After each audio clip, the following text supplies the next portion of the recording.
Fulfill Radio, a voice you can trust.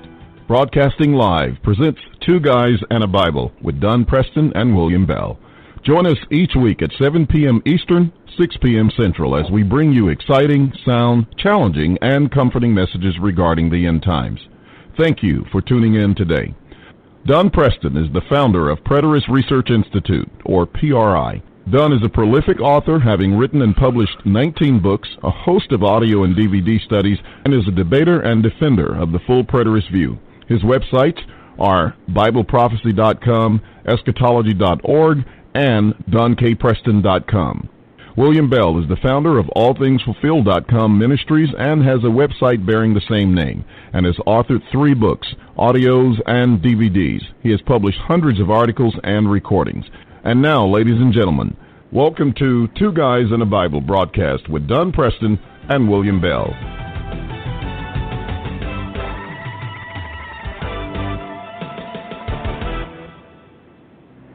Good evening, ladies and gentlemen. Welcome to Two Guys and a Bible right here on Fulfill Radio. I am William Bell, and with me is my co-host, Dr. Don K. Preston.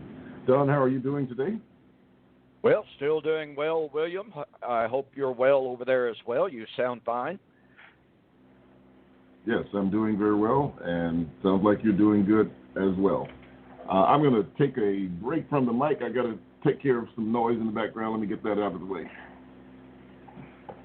Okay. Well, while William takes care of some sound or background noise or whatever there, want to welcome everyone to the program here on Two Guys and a Bible on Fulfilled Radio, a voice you can trust. And by the way, I hope some of you who contacted me through YouTube and have asked me, what happened to William Bell? Where's William Bell? As I recommended that you join us this evening here on Two Guys and a Bible. So I hope some of you have tuned in. You could hear William there before he had to take care of some business. But to the very best of my knowledge, William is fine. As I told some of the folks there on YouTube today, William had been to Ghana. He went through then the 14-day quarantine when he got back, and he's obviously been up to his eyeballs taking care of business, trying to get caught up ever since he got back. But he had another good trip to Ghana with wonderful things going on, and it's always good to have him back. Good to have him back on the show. Pardon me. And we will carry on the program. We've been continuing our study of the Messianic Temple and how important it is. And you know, William, if you're listening there, somebody contacted me privately at the end of last week and asked me if I believed that the coronavirus was one of the ways that the man of sin was preparing the way to sign a peace treaty with Israel in order to facilitate the building of the temple. And I must confess, I was really just blown away by the question. It just seems like some people, and I mean no disrespect whatsoever, but it seems that some people are willing to grasp at any straw that floats down the stream and say, well, there it is. This is it. This is the proof that we are in the last days. I mean, how anyone could suggest or postulate that the coronavirus is an instrument of the man of sin to facilitate being able to sign a peace treaty with Israel to build the Jerusalem temple in Jerusalem is, quite honestly, I must say it's the very first time I have ever encountered an argument even closely resembling that. So, like I said, I was literally quite taken back by the question, and of course I responded saying no. The man of sin died 2,000 years ago. He sat in the temple 2,000 years ago. He was alive when Paul wrote he was being restrained 2,000 years ago. Well, you can't restrain what is not there or who is not there. And so I never heard back from that particular individual when they were confronted with those facts. So, did you get your stuff straightened out there, William? I did, and I was sitting here when you made that statement about the coronavirus and the rebuilding of the temple. I just almost blew a gasket. Well, like I said, first time ever I've heard anything like that. Yeah, it's a very far-fetched idea. Are you there? And yeah, I'm here. Can you not hear me? Hello? Well, you faded out there for a moment. Yeah, I'm here. Okay, all right. Well, yeah, I was just saying it's just very far-fetched. It just demonstrates that people are not reading the scriptures at all. They're still focused on TV evangelism and just about anything that they hear coming across the airwaves, and maybe that's been written in some sensational book akin to Left Behind and such other things that relate to building the temple. Maybe some of what's the other guy's name who wrote all the books on the temple? I can't think. Randall Price, etc. Yes, Randall Price. At any rate, yeah, they got all of this stuff just so jumbled up, and it's not that difficult. I mean, it really isn't very difficult for people to sit down if they would just reason and look at the historical data as you were giving on the man of sin, the temple that existed in the first century generation, the fact that the mystery of iniquity was already at work. Paul had reminded the church about it. They knew about it, and yet people continue to extrapolate it out of the first century and try to make it a 21st century event. And it's just sad to hear, sad to experience that we can't get beyond anything as elementary as that as far as just basic hermeneutics is concerned. Yeah, I made a comment. I was on a TV program today, and by the way, it was a fantastic opportunity. The audience, the audience was a dispensational audience.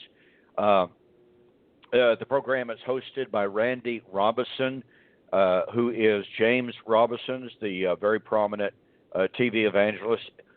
Randy Robison is James Robison's son. He has his own TV program on the internet. It is entitled Life Today. He contacted me, 2 or 3 weeks ago, about being on his program, and I was kind of curious as to who it was, but my good friend Scott Fisher from down here in Dallas had mentioned the name to me probably a couple of years ago, and so when this individual contacted me, I was like, "Boy, that name sounds familiar. I just wonder." And when we were preparing for the program today, he and I were off air, but we were talking about this, that, and the other. He said, "Just a little bit about me." He said, "Do you know the name James Robison?" I said, well, of course I do." And he goes, "Well, that's my father." And I was like, okay, so James Robison's son is going to have me on his program. I wonder how this is going to go. But it went absolutely fantastic. And the program was between 12, it actually ran about 40 minutes. And since then, since about noon, I looked on Facebook. It was carried, by the way, live on Facebook. It was on YouTube as well.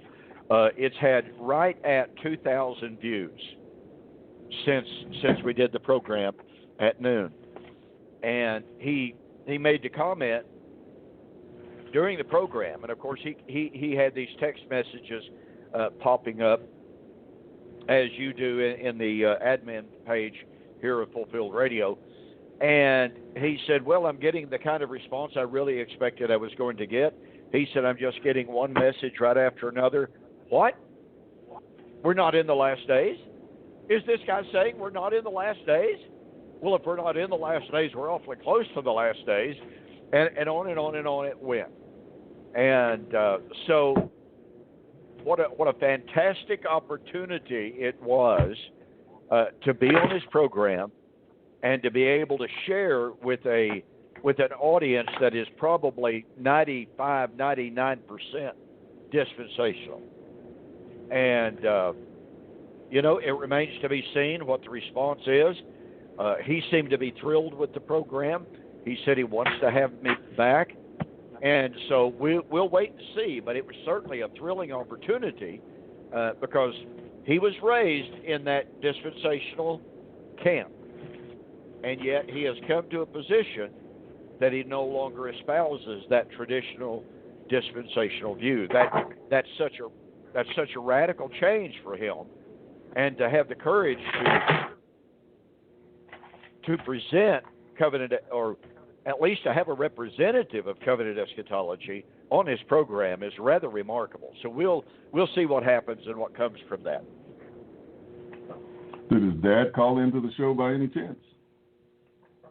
Do what now? What did you say?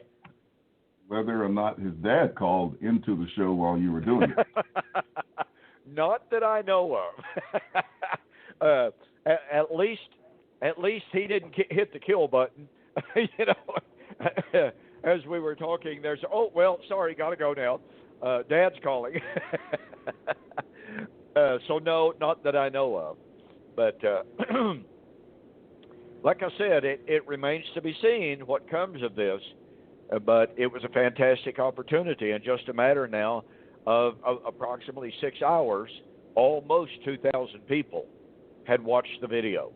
That's pretty remarkable. Pretty remarkable. Yeah, it's very, very exciting, and as sad as the current environment is, and the tragedy of what's occurring, the opportunity for people to be enlightened, since there are so many questions in the air about what these events mean, does provide just a wonderful teaching opportunity to those who are willing to listen. And I think that, some good will come out of this from that point of view, that more people are open to it and questioning, what does all of this mean? Oh, I think you're exactly right. What is the old cliche from Hollywood? I don't care what you say about me as long as you spell my name correctly. Well, that was said in the context of people who were getting negative reviews about movies and what have you. And they were essentially saying, well, publicity is really the key. And I'm not using that in any kind of loose or distorted manner. What I mean by that is the very thing that you're saying, is that we're living in times in which tons of people are living in fear. And we talked about that on this program today. And there are lots and lots of people who are asking, are we in the last days? Or who are affirming, as there are so many on YouTube, this is it. The coronavirus is there. There's a couple of videos that I just really looked at the headlines the other day, and the titles of the program is the coronavirus is a sign the Great Tribulation has begun. And I'm going, oh, where's the abomination of desolation then? I mean, you can't say the Great Tribulation has begun unless you can point to the abomination of desolation. And yet, these people evidently are not pointing to the abomination. And in the past, when I have pointed these things out, when I've had people say, oh, the rapture is it's right around the corner, and I would say, well, wait a minute. Before the rapture can take place, the following events have to take place. And all of a sudden, they completely abandon the normal dispensational timeline of events. And they actually say, well, that timeline is not set in stone. Well, if it's not set in stone, why does virtually every dispensationalist who has ever written on the subject say, this happens, then this happens, then this happens, and then this happens. And now all of a sudden, you're telling me, well, the rapture could occur at any moment, but none of this other stuff has happened. But it doesn't matter if all this other stuff has happened or not. That's such a violation of the entire dispensational narrative. And so it's little wonder, William, that this individual suggested to me, well, the coronavirus is an instrument of the man of sin. He's orchestrating this. And he's going to use this to sign a peace treaty with Israel. Well, I guess he's going to have to find some people on the streets of Israel, because according to my friend who lives just outside of Jerusalem, the streets of the cities are empty. No automotive traffic to speak of whatsoever. No pedestrian traffic. According to my friend in Israel, Israel has shut down right now as a result of the coronavirus. So I don't know exactly how the man of sin is going to sign a peace treaty with Israel when nobody in Israel is functioning. You got a few people in government there, but are they going to do that on the privy? Are they going to do that without anybody at all knowing about it? I mean, it's just really, really incredible, as we have said on this program repeatedly. It's really just incredible how, as I stated at the beginning, how some people will grasp at any straw that's floating down the stream and say, this is it. This is the sign. So it gives us, those of us who are committed to covenant eschatology, it gives us a tremendous opportunity to share, to answer the questions that people have, to allay the fears that people have. And I know that, William, you certainly hear from people.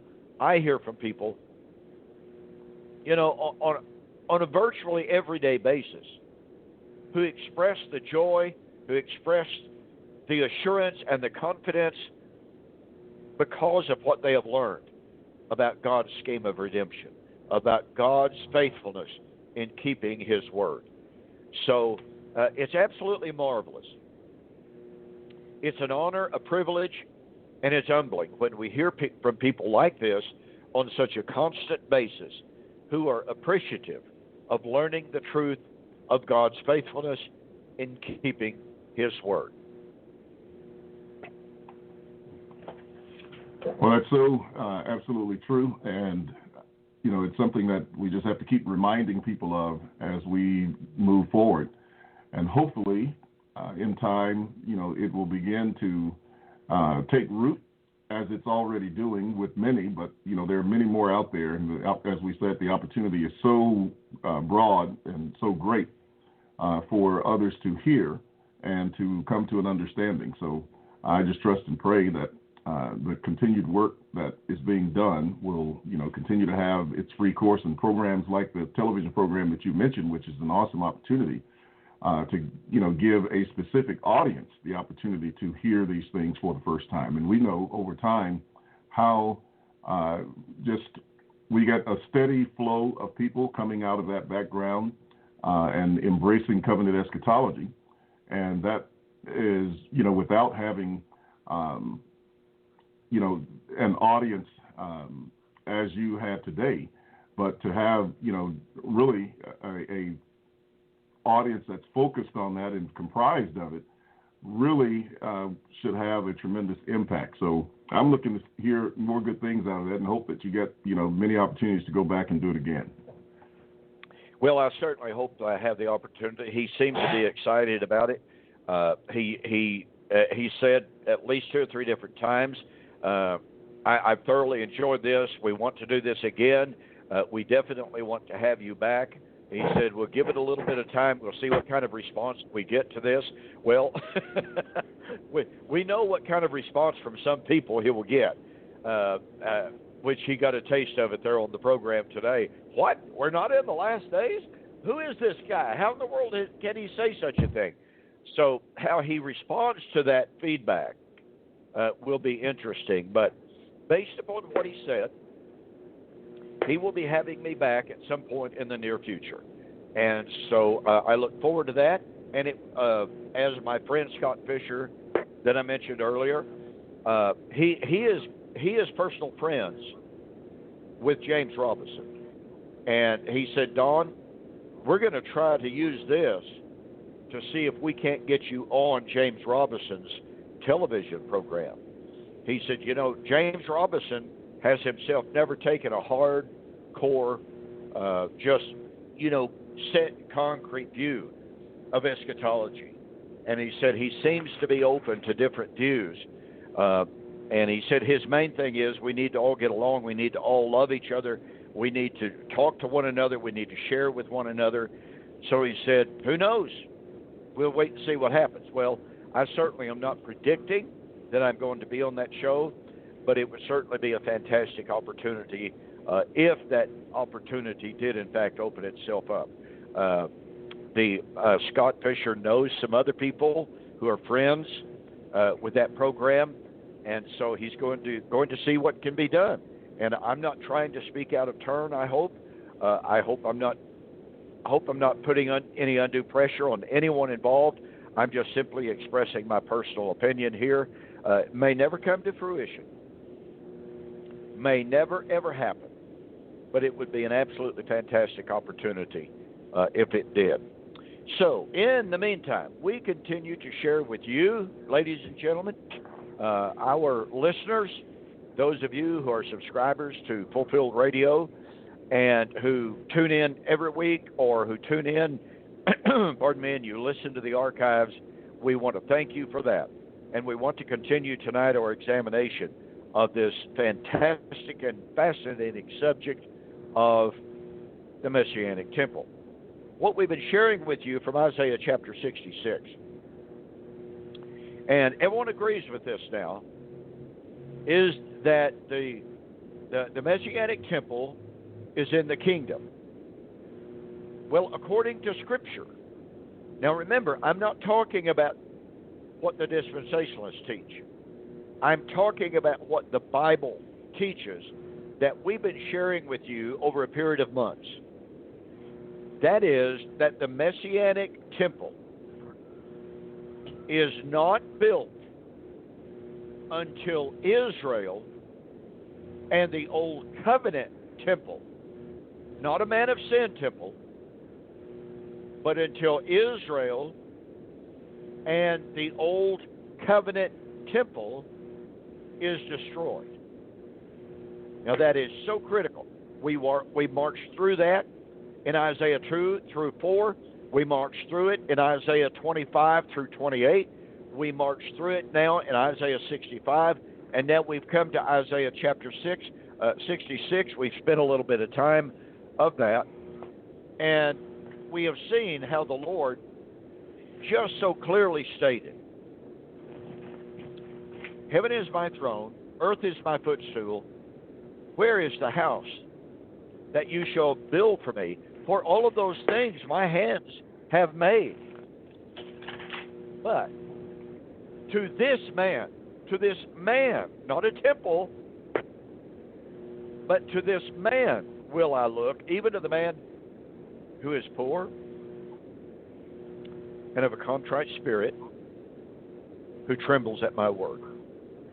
I mean, in the first two verses of the chapter, the Lord sets forth what is important to him, and it's not a building. And that, to me, just drives home in such a powerful way how the dispensational world has so distorted the message into a belief that what God's ultimate focus is a building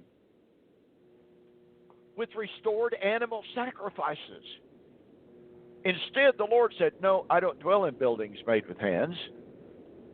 Heaven is my throne, earth is my footstool, and what I really want, what I'm focused on, is a man obviously, this is in the singular, but it's referring to any corporate concept, a collective, a man who is poor and contrite in spirit, who trembles at my word.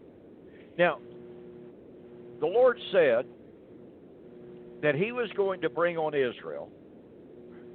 He said, I am going to choose their delusions. I'm going to bring upon them their fears. Because when I called, they did not answer. Now, we have seen, and William gave us some really, really good comments on this in one of the earlier programs, that God looked down the stream of time. And remember, folks, Isaiah 63, 4, 5, 6, and 7 is after the fall of Jerusalem in 586 BC. The temple, at the time this is written, was laying in ruins. The last three verses of Isaiah 63 make that abundantly clear. So God is looking to a time in which a temple would be rebuilt. Yes, that's true. But it would be a temple in which the Lord says, it shall be, if a man offers an ox, it shall be as if he killed a man. It would be an abomination. It would be a sin.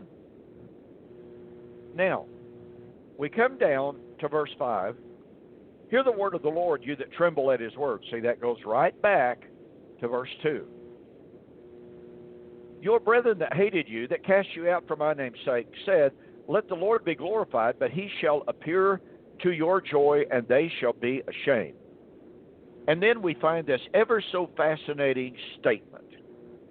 A voice of noise from the city, a voice from the temple, a voice of the Lord that renders recompense to his enemies. William, I'd like to have your comments on this passage, because I mean, this is just really, really fascinating to me. What period of time, what event, if you please, do you see that verse 6 is talking about?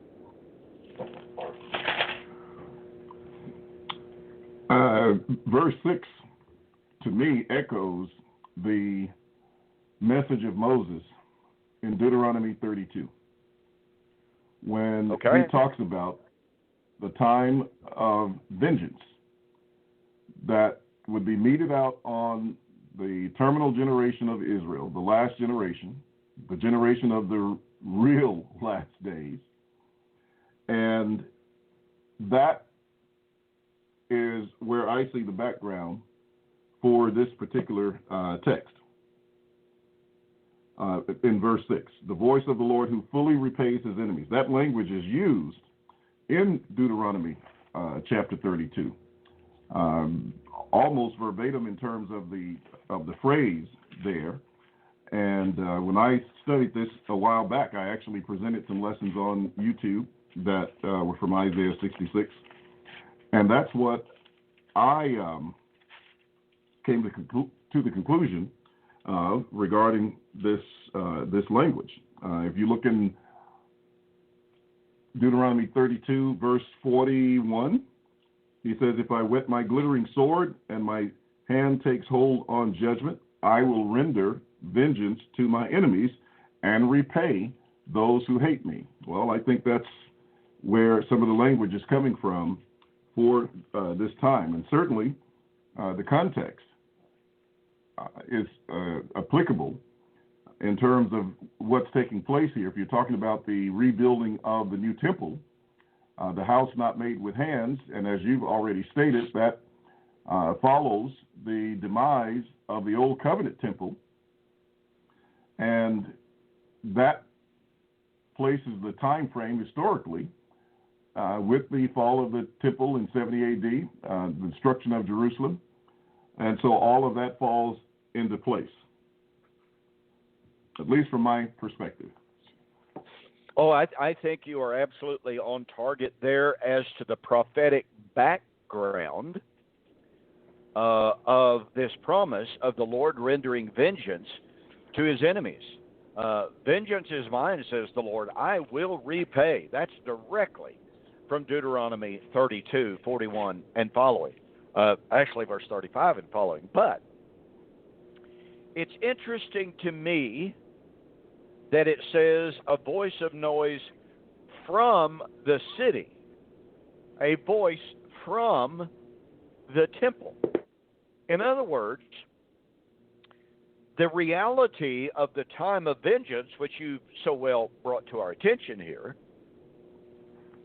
the reality of its fulfillment is posited at a time in which he says a voice from the city, a voice from the temple. Now, I'm sometimes hesitant to point to things like this. However, Josephus records for us an event that took place somewhere around 66, perhaps early 67. I'm not exactly perfectly clear as to the precise dating. I know it was during the time of the Jewish War. But in Jewish Wars, Book 6, paragraph 5, I think it is. Let me get this reference pulled up real quick, because as I was studying this somewhat recently, and I know that you're familiar with this citation from Josephus, and I've been familiar with it just as you have for many, many years. I had never applied it to Isaiah 66. So for our listeners' information, let me begin reading to you from Josephus, The Jewish Wars, Book 6. Quote, besides these signs. Now, he lists some signs that occurred in the temple.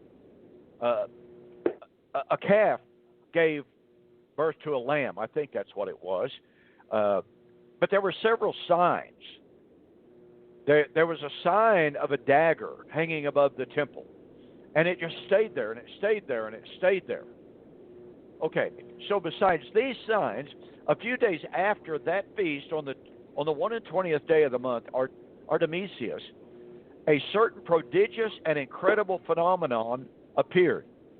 I suppose the account of it would seem to be a fable, were it not related by those who saw it, and were not the events that followed it of so considerable a nature as to deserve such signals.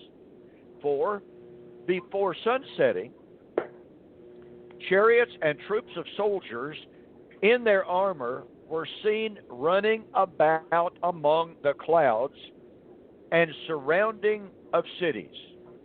Moreover, at that feast which we call Pentecost, as the priests were going by night into the inner court of the temple.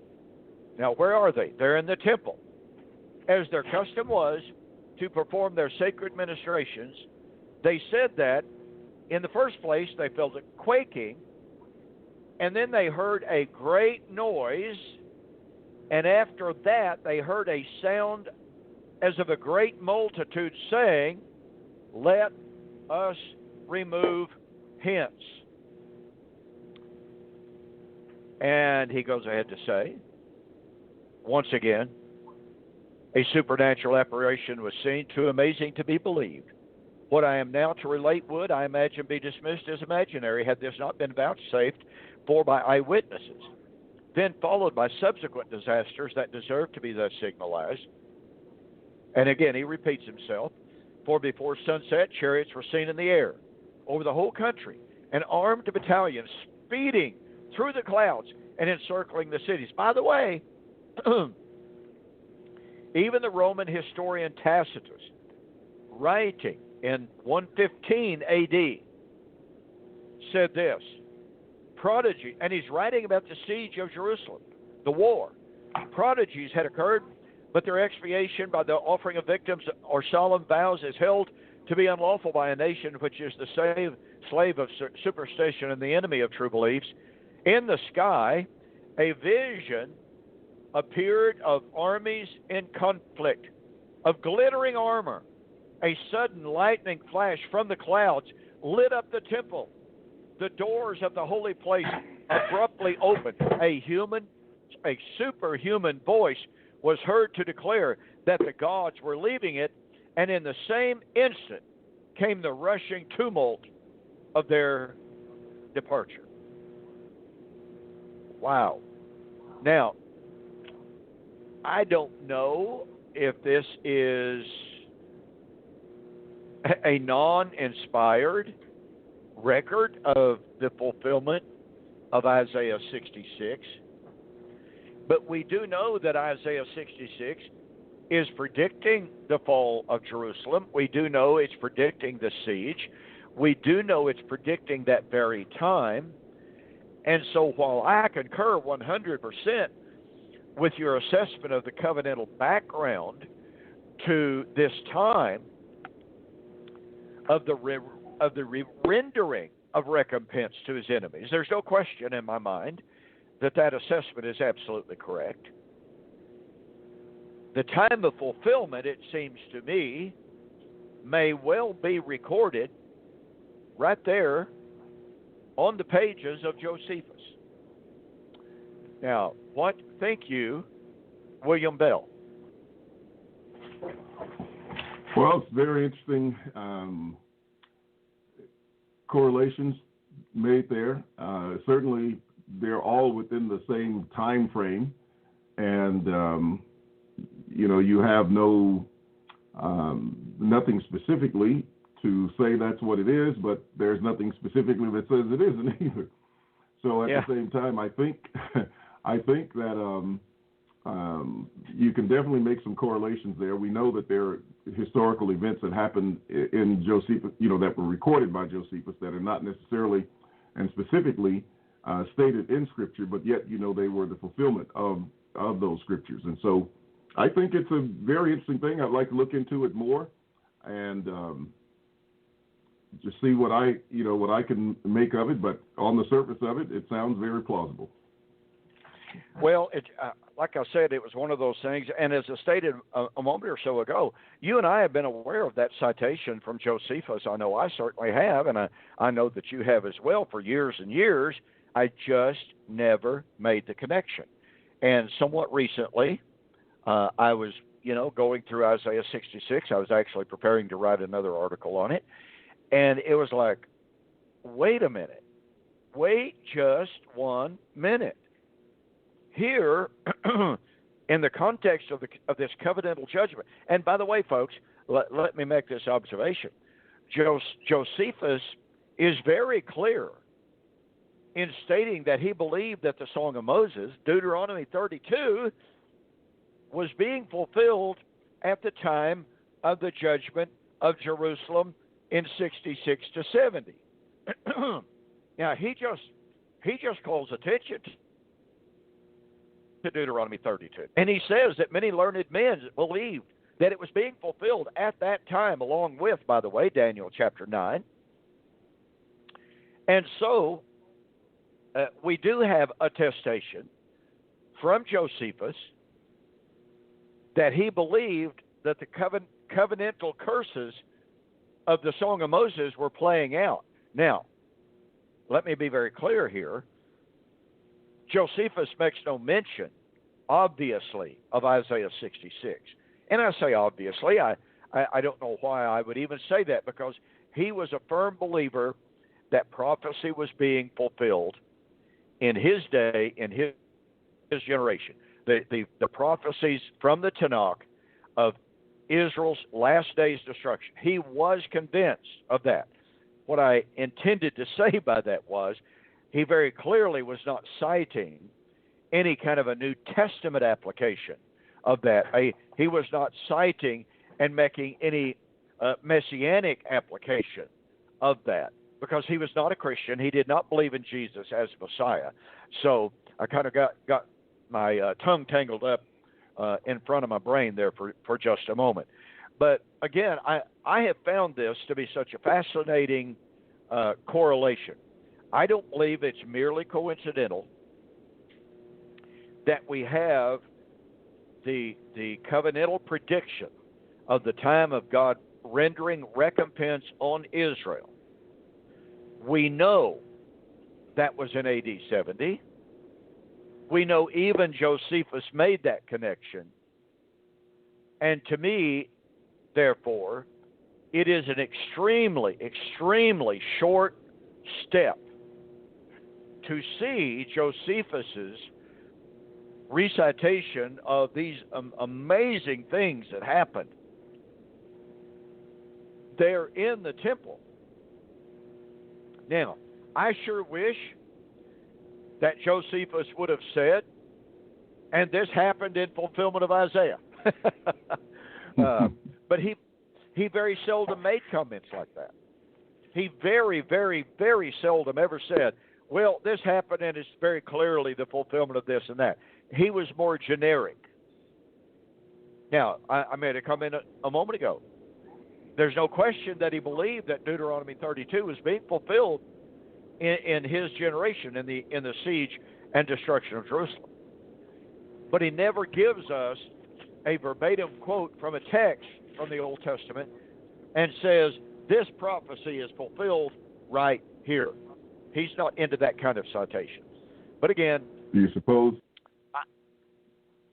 Go ahead. Do you suppose that would have sort of had an impact, an adverse impact on the credibility of his history, since his aim was to record history, and for him to insert statements to the verification of the fulfillment of prophecy might have reflected on that, or it may have something to do with the Roman, government as well, for whom he was writing it. They may not have been too pleased with it. I'm not, I'm just speculating here. I'm just wondering if you had given any thought to that. Well, as a matter of fact, some scholars on Josephus believe that he most assuredly was impacted in what he recorded and how he recorded it in full light of his Roman sponsors. And so there's no question. Now, how it might have impacted his relationship with his Roman sponsors, I don't know. It's difficult for us at this 2,000 years removal from him. It's difficult for us to know exactly why he would not do that. But nonetheless, many scholars, many Josephus scholars, believe that he did at times pull his punches about what he said and about how he said it. And really, honestly, anyone who has spent very much time reading Josephus can see how he almost seems to go out of his way to say something sort of kind of nice about the Romans. I mean, after all, he's there. He is there with Titus, who will become emperor in a very short period of time. He's there with the Romans, being the Roman historian, because he was captured by them when he was hiding out in a cave in one of the Jewish cities. He was actually a Jewish general over part of the Jewish army fighting the Romans. Well, the Romans whipped him. Josephus was hiding in a cave, and he gives us his account where he and his other compatriots there in the cave said, well, we cannot be taken alive. We cannot be slaves, so let's kill ourselves. Well, that's not, suicide is always has been frowned upon in Judaism, and even the most ancient forms of it. And so they decided, well, instead of killing ourselves, what we'll do is we'll draw straws. And the man with the long straw will kill all the rest of us, and then he'll kill himself. Well, guess who got to hold the straws? Josephus got to hold the straw. Guess who got the long straw? Josephus, by some pure, blind, dumb stroke of luck, right?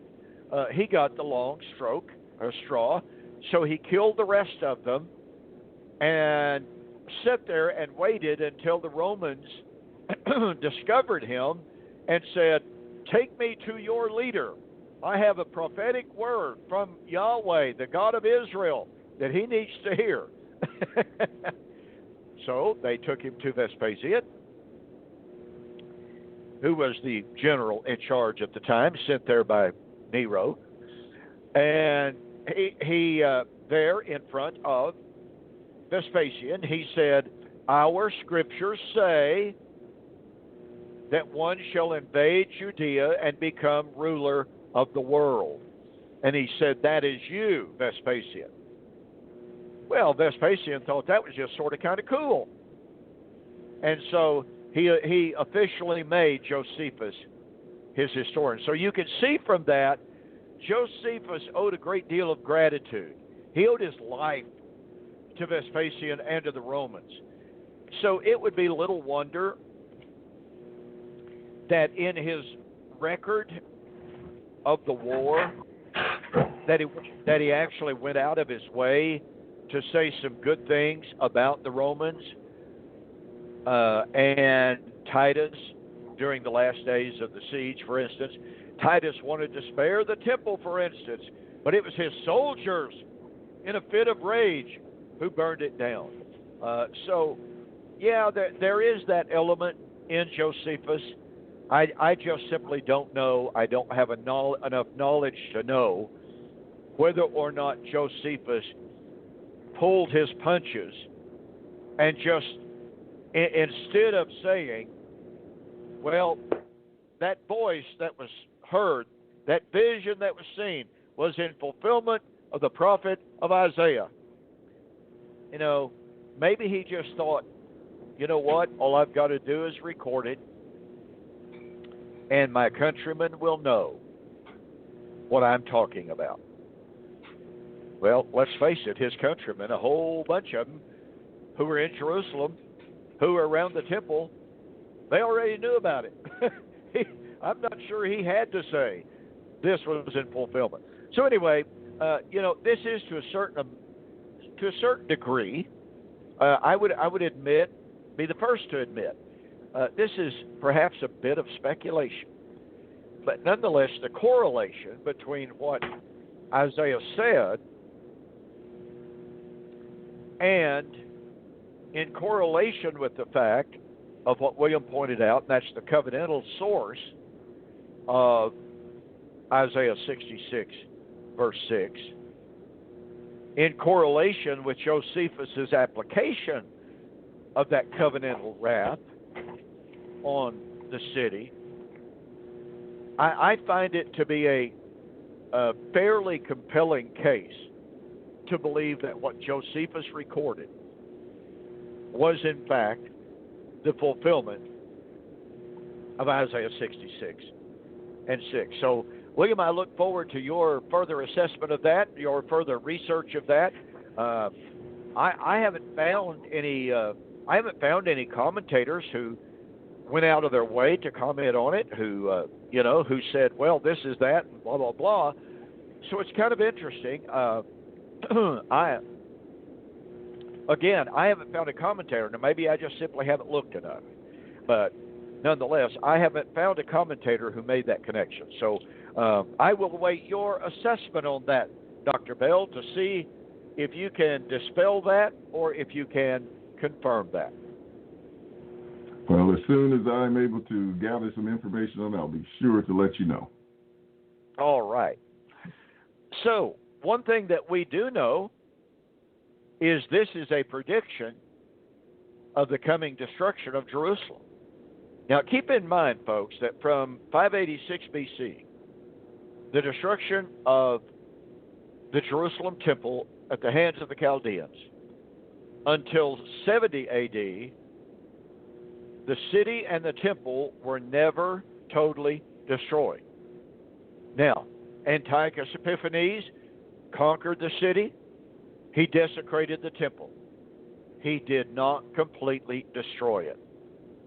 And by the way, we certainly, so far as I know, we have no record whatsoever in the books that are known as the books of the Maccabees, written during the intertestamental period, about the Maccabean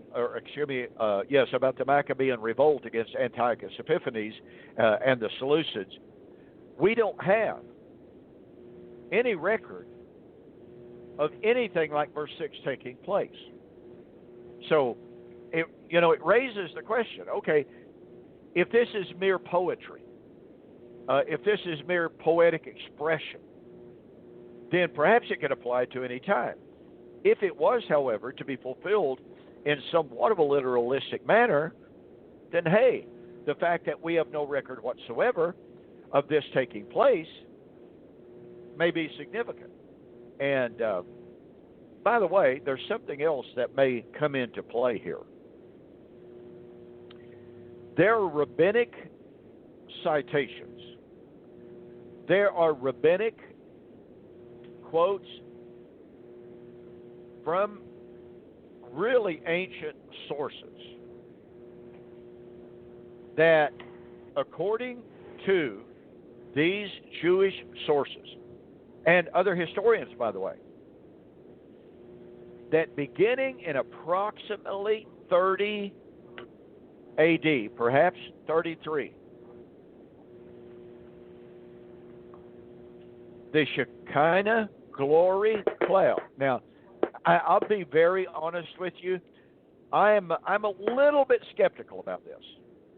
And the reason I'm a little bit skeptical about this is because, as I've shared before, is that the Zadokite priesthood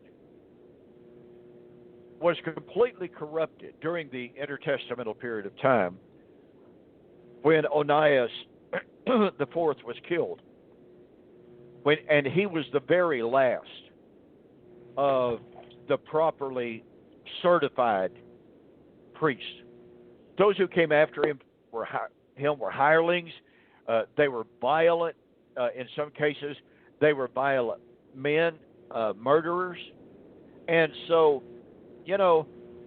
I have a little bit of a difficulty thinking that what I'm about to share with you is absolutely true,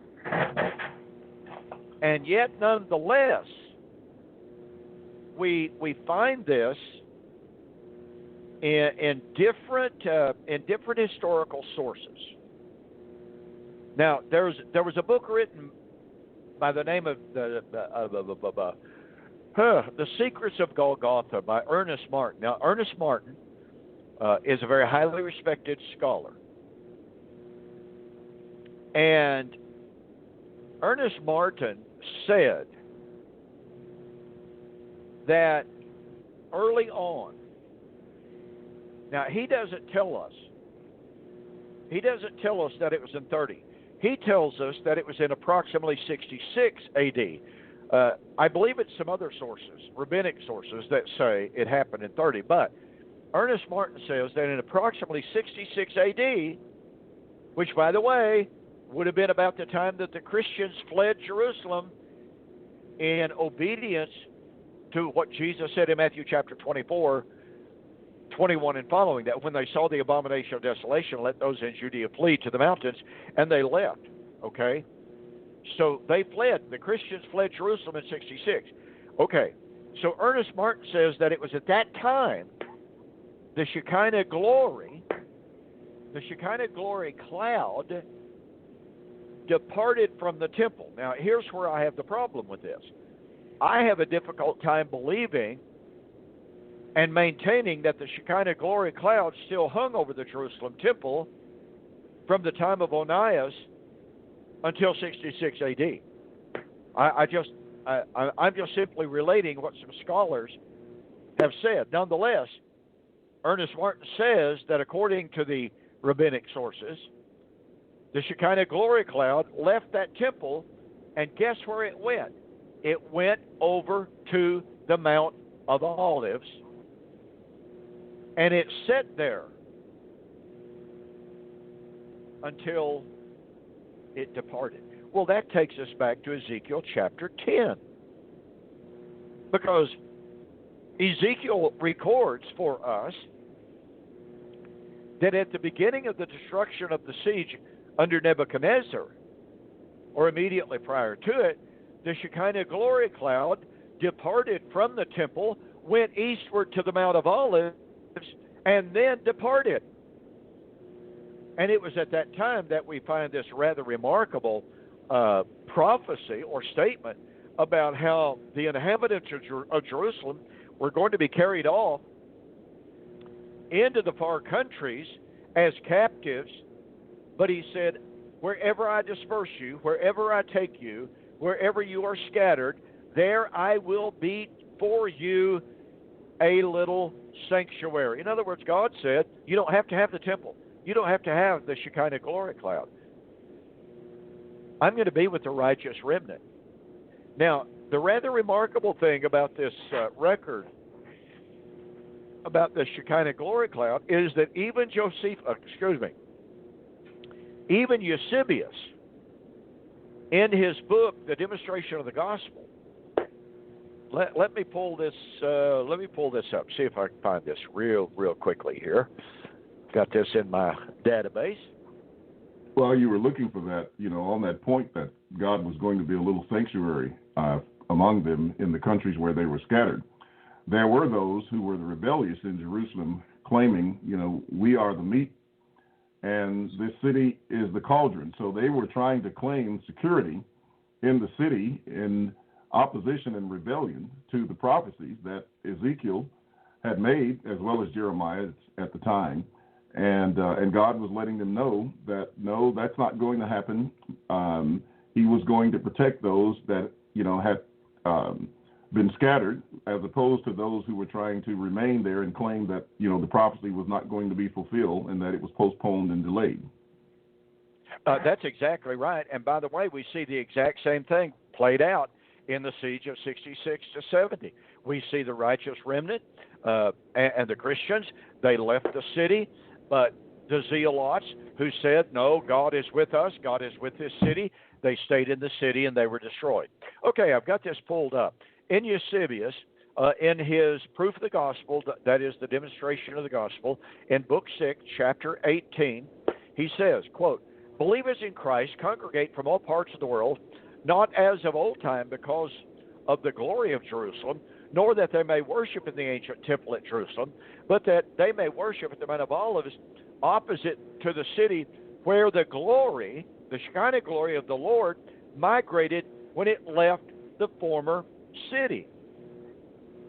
Then we have a Jewish rabbi, found this source, a Jewish rabbi named Jonathan, who was an eyewitness to the destruction of Jerusalem. Okay? He said that the Shekinah glory cloud left the temple and for 3.5 years abode on the Mount of Olives, hoping that Israel would repent, but they did not.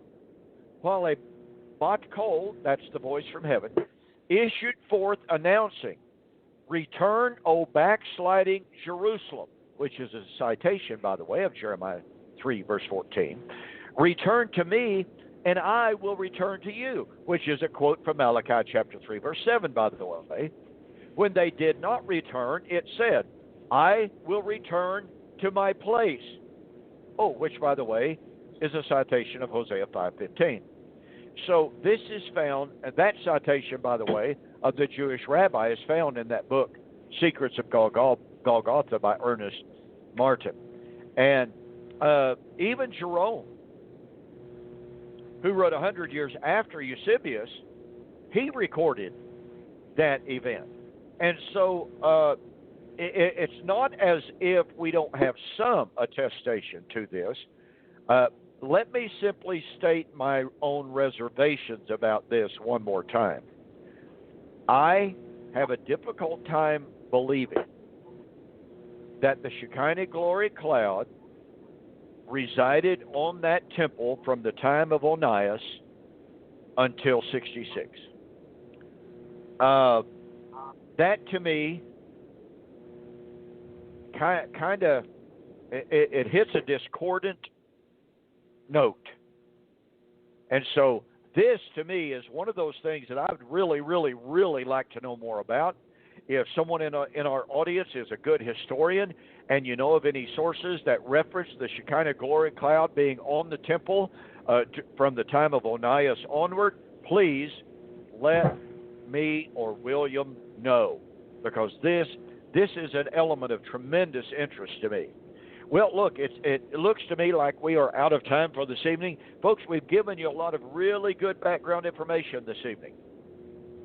I hope that you will take it and you will consider it as we begin to proceed further through Isaiah chapter 66. In the meantime, once again, thank you for joining us.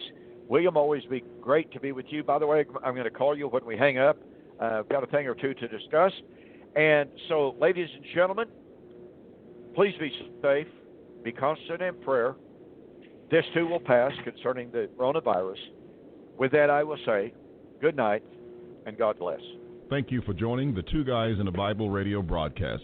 On behalf of Don Preston and myself, we'd like to say have a very pleasant day and may God bless. Until next time, we'll see you on Fulfill Radio, a voice you can trust.